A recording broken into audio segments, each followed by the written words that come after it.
Two sit to stand workstation video of the stretching and different exercises in this video.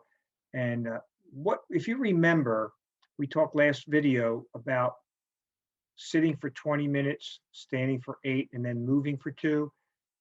In that movement section of 2 minutes, this would be a great thing to do with some of these exercises that we're going to show you.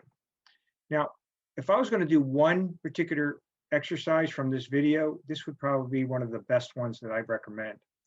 As you can see here, you're moving, so you're getting your circulation going, you're moving different muscles of the body, you're raising your arms, you're squatting, so you're actually engaging and activating a lot of the major muscles in your body. So if I was going to do one exercise and I only had one to do and I only had time to do one, this would be it. And I would recommend this to do this at least once an hour. Now, some stretching ideas. Obviously, you're not going to stretch. This guy's multitasking. You see he's on the phone. He's looking at the monitor. His right hand is on the keyboard. He's really multitasking. But I don't think you're going to be able to do this exercise or this type of stretch. But get you started anyway. So what is one of the better exercises do for stretching your lower back? This is called the diver stretch.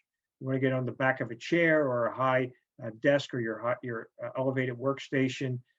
And you want to bend forward. You see the arms are extended forward in front of you. Your back is kind of flattened. And you can just push your posterior back of your thighs backwards and you'll really stretch out. This is the diver stretch. Also, if you can stretch in between a door jamb or in a corner of a wall, stretch out the front of your body. Very, very good exercise, very good stretch. You'll want to just move your arms about and march in place about 20 times before you do this type of exercise, kind of get things warmed up. So this stretch you can do for like 30 seconds to a minute. It's a great stretch. If you're leaning forward all day, you should try to do this at least 3 or 4 times a day. You want to stretch the front of your thighs because when you're sitting, the front of your thighs get tight. You want to make sure that your knees are together. You want to put your knees together when you're doing this exercise. And you want to pull your foot backwards into your buttock. If you can't do this, you can get like a belt of some type or some type of strap and pull it backwards. But you want to make sure that you're stretching the front of your thighs. Again, you want to march in place maybe 10, 15, 20 times to get these muscles warmed up. And the same thing with your hamstrings. You want to stretch your hamstring, not necessarily to bend your back that far, but you want to put your foot on top of a chair or somewhere, and you want to just basically even just put your foot on the chair would even stretch the back of your hamstrings. Again, you want to march in place to get your muscles warmed up before you do these type of exercises.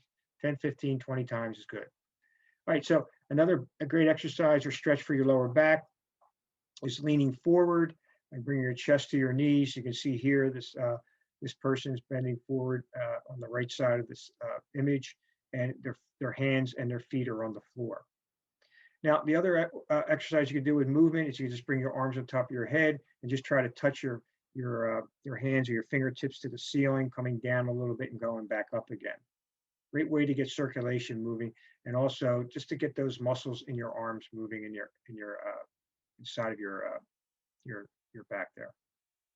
Now, the other one is leaning forward and bringing your shoulder blades together. With this exercise, you're bringing your shoulder blades together. Your arms are coming back, but really you're trying to just gently squeeze your shoulder blades together. In this particular exercise, you could do sitting up, where you have your arms, your hands behind your neck and your arms up, your elbows up, and you're just bringing them forward and backwards. So your arms, your elbows are coming together forward and then coming backwards. So you're touching your elbows towards the monitor and then bringing them back. Here you're stretching the back of your shoulder blade into your arm here, the back of your arm. You see the right hand is stretching out the left arm. You bring your hand behind your elbow and just stretch. And in this video, you're stretching again the front of your chest. When you're sitting, bring your arms behind your back, grab them together, clasp your hands, and you can move them up towards your head or your shoulders. So you're going to move them upward. Or you can just stay in this position, still stretching out the upper back and the front of your body. because when you're sitting down and you're looking at a computer and you're writing or typing, your shoulders are coming together forward, so you want to stretch that area, your pec deck, your chest muscles. Also, sitting, you can bring your elbow up, your hand behind your back, and then with your opposite hand, just gently pull your arm into the midline, stretching your side of your back there, upper back, and your back of your arm. Okay. Now you can hold it. This is a handout we have of most of those stretches and exercises. You can go to to our website, drgito.com, and look for the sit to stand stretching exercises. Also, you can call us at 609-484-9300 for these. We can email them to you or fax them, or you can just email us at gittoacn @gmail.com.